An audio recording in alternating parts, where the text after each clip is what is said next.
ایک ایسی خوفناک اور وحشی قوم جن کا خروج نسل انسانی کی تباہی ثابت ہوگی۔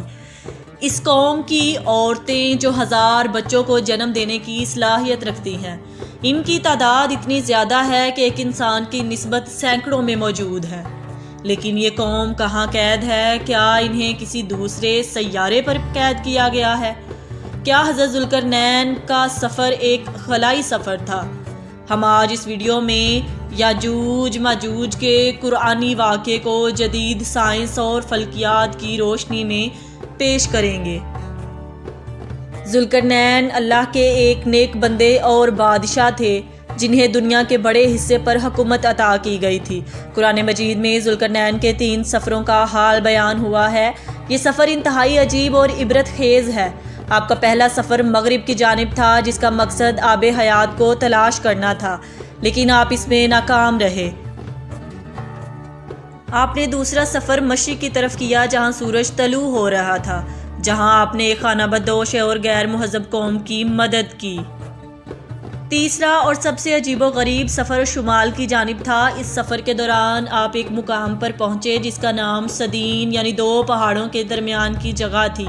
یہاں ایک قوم آباد تھی جو ایسی زبان بولتی تھی جو سمجھ سے بالا تر تھی۔ ان لوگوں کے ساتھ آپ نے اشاروں میں بات کی۔ یہاں کے لوگوں نے حضرت ذوالقرنین سے شکایت کی کہ پہاڑ کے اس جانب ایک قوم آباد ہے جس کا نام یاجوج ماجوج ہے۔ یہ لوگ خوب فساد مچاتے اور ہم پر ظلم کرتے ہیں، لہٰذا آپ ان کے خلاف کارروائی کریں اور ہماری مدد فرمائیں۔ مورخین نے لکھا ہے کہ یاجوج ماجوج حضرت نوح علیہ السلام کے تیسرے بیٹے یاکیس کی اولاد ہے۔ ان کی تعداد بہت زیادہ ہے۔ یہ لوگ سخت جنگجو اور وحشی لوگ ہیں۔ یہ جانوروں کی طرح زندگی گزارتے ہیں اور غاروں میں رہا کرتے ہیں اور بہار کے موسم میں نکل کر کھیتیاں اور سبزیاں کھا جاتے ہیں۔ یہ لوگ اس قدر جنگلی ہیں کہ آدمی، جنگلی جانوروں، سانپ، بچھو، گرگٹ اور ہر طرح کے حیوانات کو کھا جاتے ہیں۔ لہٰذا حضرت ذوالقرنین سے ان لوگوں نے فریاد کی کہ آپ ہمیں یاجوج ماجوج کے شر سے بچائیں، اس کے بدلے ہم آپ کو کچھ مال دے دیں گے۔ اس پر حضرت ذوالقرنین نے فرمایا، مجھے تمہارے مال کی ضرورت نہیں ہے، اللہ نے مجھے سب کچھ دیا ہے، بس تم لوگ میری مدد کرو تاکہ میں ان 2 پہاڑوں کے درمیان ایک دیوار بنا سکوں۔ لہٰذا آپ نے وہاں زمین کھدوائی اور پگھلے ہوئے تانبے جمع کر اس پر لوہے کے تختے بنا لیے۔ ان کے درمیان لکڑی اور کوئلہ بھروا کر خوب آگ بھڑکائی۔ اس طرح یہ دیوار پہاڑ کے بلندی تک پہنچ کر اونچی کر دی گئی۔ یہ دیوار نہایت ہی مضبوط اور مستحکم تھی۔ اب یاجوج ماجوج دیوار کے اس پار قید ہو چکے تھے اور ان کا آبادی کی طرف آنا تقریباً ناممکن تھا۔ لوگوں نے حضرت ذوالقرنین کا شکریہ ادا کیا تو انہوں نے فرمایا، وقتی طور پر تو یہ دیوار یاجوج ماجوج سے تم لوگوں کو محفوظ رکھے گی، لیکن ہر چیز ایک دن ختم ہو جاتی ہے، لہٰذا یہ دیوار بھی ایک دن توڑ دی جائے گی اور یاجوج ماجوج نکل آئیں گے۔ حدیث کے مطابق یاجوج ماجوج روزانہ اس دیوار کو توڑتے ہیں اور دن بھر جب محنت کر کے اسے توڑنے کے قریب ہو جاتے ہیں تو ان کا سردار کہتا ہے کہ چلو باقی کو کل توڑیں گے۔ دوسرے دن جب وہ اسے توڑنے آتے ہیں تو اللہ کی قدرت سے یہ دیوار پھر سے مضبوط ہو جاتی ہے اور اپنی اصلی حالت میں لوٹ آتی ہے۔ لیکن جب اس دیوار کے ٹوٹنے کا وقت آ جائے گا تو ان میں سے ایک کہنے والا کہے گا، چلو اب اس دیوار کو انشاءاللہ کل توڑیں گے۔ ان لوگوں کے انشاءاللہ کہنے کی برکت سے اگلے دن وہ دیوار ٹوٹ جائے گی۔ یہ وقت قیامت کے قریب کا ہوگا۔ دیوار ٹوٹنے کے بعد یاجوج ماجوج نکل پڑیں گے اور زمین میں ہر طرف فتنہ اور فساد پھیلائیں گے۔ چشموں اور تالابوں کا پانی پی جائیں گے، جانوروں اور درختوں کو کھا لیں گے اور زمین کے ہر بلندی اور وادیوں میں دوڑتے پھریں گے۔ یاجوج ماجوج کون ہے اور وہ دیوار آج کہاں موجود ہے، اس کے متعلق ہر زمانے میں علماء اور محققین کی الگ الگ رائے موجود ہے اور ان میں کافی اختلافات موجود ہیں۔ ان کے متعلق ایک نظریہ یہ ہے کہ تاتار اور منگول یاجوج ماجوج تھے جو 11ویں صدی میں اسلامی ممالک پر حملہ آور ہوئے اور خوب تباہی مچائی۔ دوسری رائے یہ ہے کہ یورپی اور امریکی اقوام ہی یاجوج ماجوج ہے، کیونکہ عیسائی لٹریچر میں بھی انہیں گوگ اینڈ میگوگ کی نسل سے جوڑا گیا ہے، جنہوں نے 18ویں صدی میں دنیا کے مختلف حصوں پر قبضہ کیا اور خوب لوٹ مار کی۔ تیسرا نظریہ یہ ہے کہ ترک قوم ہی یاجوج ماجوج کی اولاد ہیں، جنہوں نے عہد وسطیٰ میں پورے وسط ایشیا پر اپنی حکومت قائم کی۔ اب سوال یہ اٹھتا ہے کہ وہ عظیم اور بلند دیوار کہاں ہے جو حضرت ذوالقرنین نے یاجوج ماجوج سے حفاظت کے لیے بنائی تھی؟ لہٰذا مختلف ممالک میں پائی جانے والی تاریخی دیواروں اور دروں کو یاجوج ماجوج کی اس دیوار سے جوڑا جاتا رہا، جن میں دیوار چین، دیوار کفکاڈ، جرمنی کی دیوار برلن اور روس کا درہ دریال شامل ہے۔ لیکن یہ تمام دیوار اتنی مضبوط نہیں ہے کہ انہیں توڑا نہ جا سکے، اور نہ ہی یہ لوہے اور تانبے پگھلائے کی دیواریں ہیں۔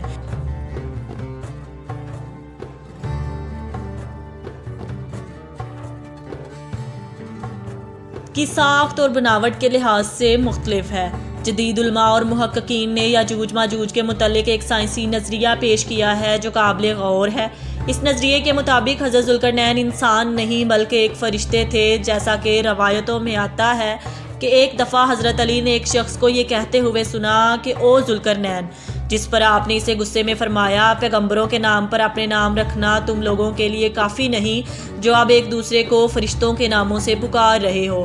اس روایت سے یہ صاف ہوتا ہے کہ حضرت ذوالقرنین الیگزینڈر دی گریٹ یا سائرس نہیں، جیسا کہ کچھ لوگ انہیں ان دنیاوی بادشاہوں سے جوڑتے ہیں۔ سورہ کہف کی آیتوں میں لکھا ہے کہ بے شک ہم نے اسے یعنی ذوالقرنین کو زمین پر حکمرانی دی تھی، اور ہم نے اسے ہر چیز سمجھنے کے لیے ایک راستہ دیا، تو وہ ایک راستے پر روانہ ہوا۔ ان آیات میں لفظ سببا کو محققین نے آسمان پر جانے کا راستہ قرار دیا ہے، جس راستے پر چل کر ذوالقرنین آسمانوں پر ایک ایسی مقام پر پہنچے تھے جہاں سورج کالے پانی میں ڈوب رہا تھا۔ جبکہ ہم آج جانتے ہیں کہ سورج غروب نہیں ہوتا بلکہ وہ زمین کی طرح اپنے مدار پر گردش کر رہا ہے۔ عین ممکن ہے کہ حضرت ذوالقرنین اس راستے پر چلتے ہوئے ایسی جگہ پہنچ گئے تھے جہاں سورج غروب ہو رہا تھا، جہاں سورج ایک کالے پانی میں ڈوب رہا تھا۔ محققین نے اس کالے پانی کو بلیک ہول قرار دیا ہے، کیونکہ 1400 سال قبل لوگ بلیک ہول سے ناواقف تھے، اس لیے اس کے لیے کالے پانی کا لفظ استعمال ہوا۔ حضرت ذوالقرنین کے تیسرے سفر کے متعلق یہ ذکر ہوا ہے کہ وہ ایک ایسے مقام پر پہنچے تھے جہاں 2 سد یعنی رکاوٹ کے بیچ ایک قوم آباد تھی۔ اب ان 2 سد کے معنی قدیم مورخین نے پہاڑ لکھا ہے، لیکن جدید تعبیر میں اسے پہاڑ نہیں بلکہ نیبیولا قرار دیا جاتا ہے، کیونکہ فلکیات میں سد کے معنی کسی گلیکسی کے گیس اور گرد و غبار کا خطہ ہوتا ہے۔ یعنی تیسرے سفر میں حضرت ذوالقرنین ایک نیبیولا کے دہانے پر پہنچ گئے۔ عین ممکن ہے کہ وہاں آباد لوگ کوئی انسانی مخلوق نہیں بلکہ خلائی مخلوق یعنی ایلینز ہوں، جنہوں نے حضرت ذوالقرنین سے یہ درخواست کی کہ وہ ایک بیریئر بنا دیں۔ کائنات میں موجود مختلف سیارے بھی ہوتے ہیں۔ قرآن مجید میں مختلف مقامات پر 7 آسمانوں اور زمین کا ذکر ہوا ہے، لہٰذا یہاں ارض سے مراد ہماری زمین نہیں بلکہ اس کائنات کی دوسری زمین ہے، جہاں انسان نہیں بلکہ خلائی مخلوق آباد ہے۔ اللہ نے حضرت ذوالقرنین پر خاص رحم و کرم فرمایا تھا، اور اس وقت جدید ٹیکنالوجی کے غیر موجودگی کے باوجود انہوں نے ایسا سد یعنی بیریئر بنا دیا جو ایٹماسفیری گیس پر مشتمل تھا، اور یہ لوہے اور تانبے کے پگھلنے کی وجہ سے وجود میں آیا تھا۔ اس بیریئر نے اس سیارے کے گرد ایک دیوار بنا دی جس پر یاجوج ماجوج آباد تھے، اور اس طرح وہ اس سیارے میں قید ہو گئے۔ یہ کوئی نیا نظریہ نہیں جو صرف آج کے جدید سائنسی علم کے مطابق بنایا گیا ہے، بلکہ اس سے ملتا جلتا نظریہ صحابہ کرام کا بھی تھا۔ مثلاً حضرت کعب بن احبار نے یہ دعویٰ کیا تھا کہ ذوالقرنین نے اپنا گھوڑا ایک ستارے سے باندھا تھا، جس پر حضرت معاویہ نے انہیں ایسی بات کرنے سے منع فرما دیا تھا، کیونکہ ابھی لوگ ایسی باتوں کو سمجھنے کے قابل نہیں ہوئے تھے۔ اس طرح حضرت علی نے فرمایا تھا کہ اللہ نے بادلوں کو حکم دیا کہ وہ ذوالقرنین کو جہاں چاہے وہاں لے جائیں۔ مختصر یہ کہ ذوالقرنین کا یہ سفر نہ صرف ایک خلائی سفر یعنی اسپیس ٹریول تھا، بلکہ یہ وقت میں بھی ایک سفر تھا، آج سائنس کا یہی نظریہ ہے کہ اس طرح کے پورٹلز ہو سکتے ہیں جس کے ذریعے ہم نہ صرف خلا کے دوسرے حصے میں سفر کر سکتے ہیں بلکہ وقت میں بھی سفر ممکن ہے۔ یہ عین ممکن ہے کہ یاجوج ماجوج ایلینز ہوں جو کسی اور پلینٹس یا ڈائمینشن میں قید ہوں، کیونکہ ہماری یہ دنیا جس کی آبادی آج اربوں تک پہنچ چکی ہے، ایسے میں یاجوج ماجوج کی اتنی بڑی تعداد جو جھیلوں میں موجود پانی تک کو ختم کر دیں گی، ان کا اس دنیا میں موجود ہونا ناممکن نہیں ہے۔ نیز یہ کہ آج دنیا کے ہر علاقے، بر اعظم اور جزیروں کی دریافت ہو چکی ہے اور اب دنیا کا کوئی گوشہ باقی نہیں جہاں تک انسانوں کی رسائی نہیں۔ پھر یہ کیسے ممکن ہو سکتا ہے کہ اتنی بلند دیوار اور اس میں قید قوم کو دریافت نہیں کیا جا سکا؟